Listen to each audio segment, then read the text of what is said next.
আসসালামু আলাইকুম। সম্মানিত দর্শক, দেখুন প্রাকৃতিক শিমুল তুলা সংরক্ষণ পদ্ধতি। যারা কোনোদিন প্রাকৃতিক শিমুল তুলা দেখেননি তাদের জন্য ভিডিওটি অত্যন্ত গুরুত্বপূর্ণ। দেখুন গাছ থেকে ছড়াসহ শিমুল তুলা নামানোর পর খোসা ছড়ানো হচ্ছে। এরপর শিমুল তুলা থেকে মেশিনের মাধ্যমে বিচি ও ময়লা পরিষ্কার করা হচ্ছে।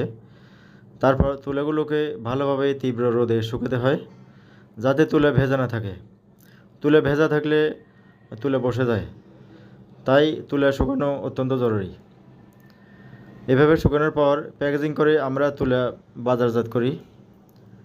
আমাদের প্রাকৃতিক শিমুল তুলাতে কোনো প্রকার প্লাস্টিকের ফাইবার মিক্স থাকে না। দর্শক, শিমুল তুলা শরীরের জন্য অনেক উপকারী একটি পণ্য।